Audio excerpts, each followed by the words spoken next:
King Zones draft where they heavily banned Engage and then went for the Riven to really force a 1-3-1 or 4-1 situation. So it's going to be Gnar against Gangplank, which so far has been tending a little bit more towards evenness, which does favor the Gangplank, all things considered. Jin Air does have good pick CC from the mid lane, the bot lane, and the jungle. So Vayne and Gangplank is a lot of scaling damage, and Zoe scales insanely as well. But KT, probably going to be fleet footwork on the Sejuani. Talia, let's see if the Weaver's Walls can be on point this time from Pawn. KT really want to do a lot of stuff early game, pre-2 items for Jin Air. That's probably where KT have the biggest inroads towards growing a gold.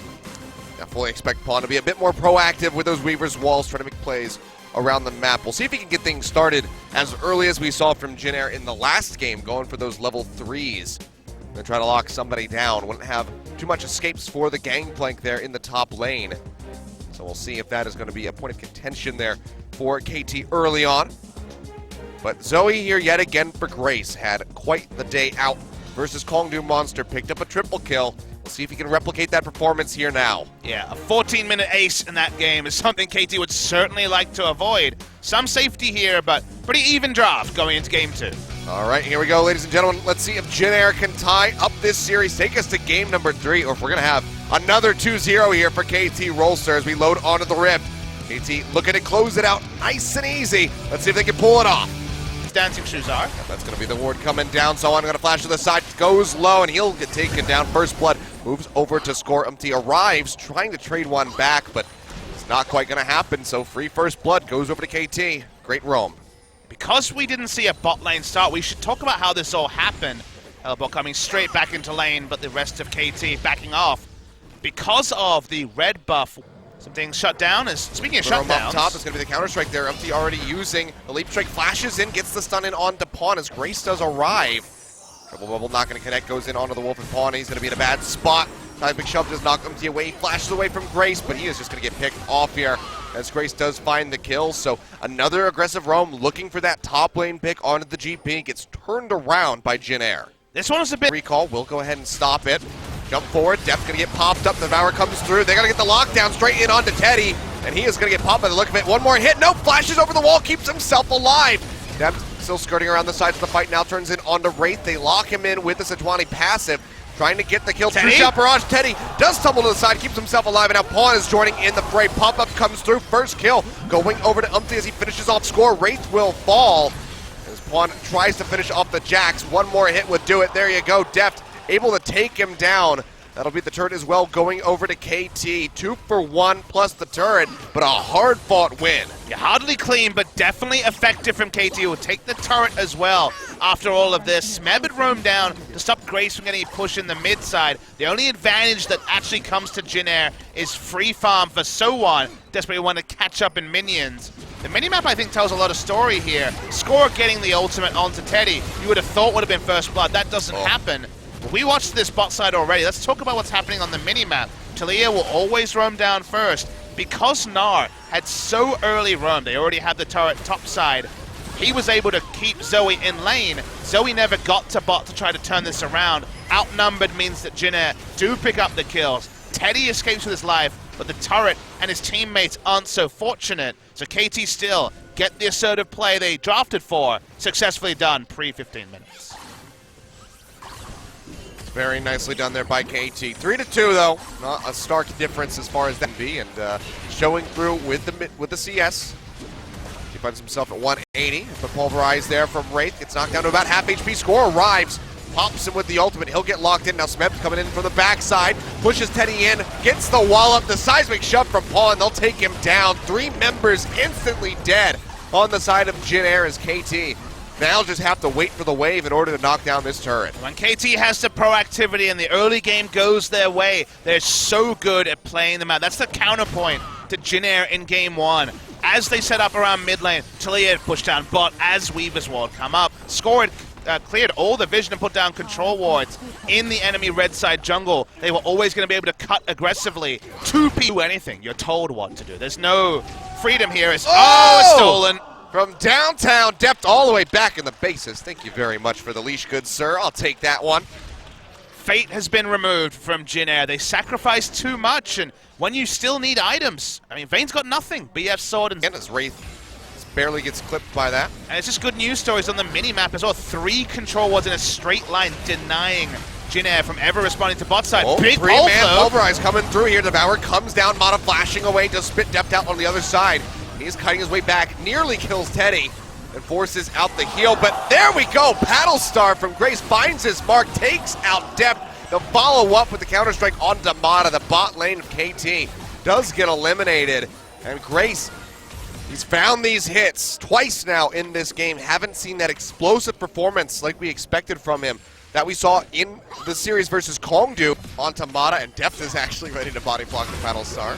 Hold of him there with the Ezreal as we'll see the fight break out. A Pistol Voyage there from Mata. Here in the mid lane to get the seismic shove in on the Wraith. He goes low. Can they get the Devourer? He's ready to die, and you see Mata, he doesn't want to take the kill. And once they hand it over to the carries, and Deft will be able to pick it up. Deft now trading back in onto Grace.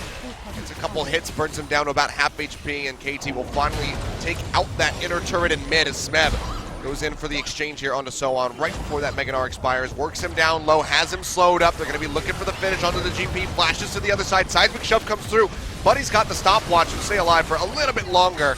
There's no way for him to get out. He goes down. Ultimate connects in onto Umpty. Takes a leap strike, a short one to the side. Deep. Dives in, charges for it, pops him up. The counter strike buys a little bit more time, but he will inevitably fall as Pawn finds the kill. And KT are just charging through the base. Not a care in the world. I mean, they just gave Grace nothing. While Grace was trying to clear minions and take blue, they took basically everything in their base. Turret diving, reckless abandon. From there, they're just going to run straight to Baron.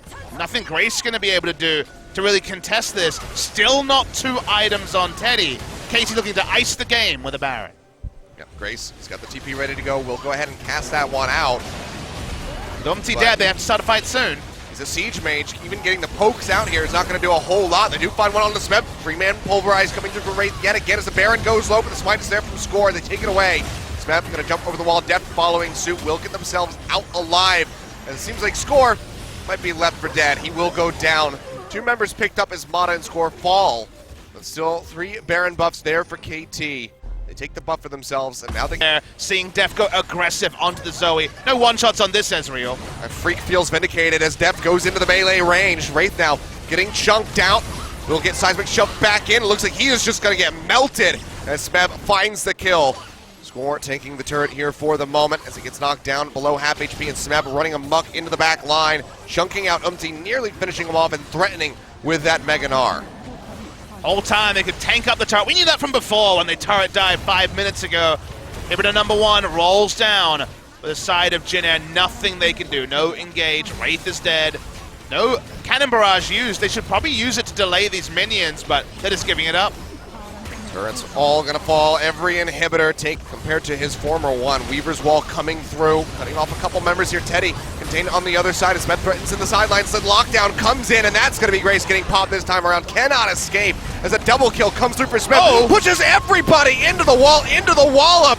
Takes him down, feeds a double kill straight over onto Deft, and Umpty can do nothing but watch. He'll get finished off right at the end. Triple kill to Deft to finish things off. The kills exploding for the final ace, and KT will just go ahead and clear out the final map there. 2-0 over to them. And we always know with KT Rolster in this iteration, when the early game goes their way is when they're most comfortable. Doesn't mean they always win, but this was one of those games where they iced it early. It felt like they were always 1 step ahead, even 2 steps ahead of Jin Air, and the Zoe was left stranded. That's what can happen against Zoe. Her snowball is disgusting, but when she's behind, she can be a passenger. Ended up being a passenger here. KT tanking inhibitor turrets very early into the game with how wantonly tanky the Sejuani ended up being. Sejuani, one of the best ways to answer a Zoe just because of the Paddle Star's predictability. So the ultimate victory on the portal jump. Jin Air were taken down 2-0. We wondered how good Jin Air, it seems closer to 2017 than perhaps they would want to be. In 2017, they were able to beat up on the lower teams, but struggled to actually take out the top 3, the top 4.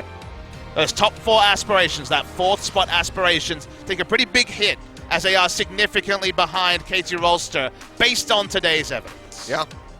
Bout falling down around Kongdu Monster there with a -1 scoreline, and KT going to be moving up, I believe, to tie with KSV for that 2nd place spot. So Yet again, this squad, the one put together to beat SK Telecom to win the World Championship, they're rising up steadily, but there's still many other teams that they have to beat if they want to be the best. And they may have a new enemy, right? Because next Wednesday will be Kingzone Dragon X versus KT Rolster.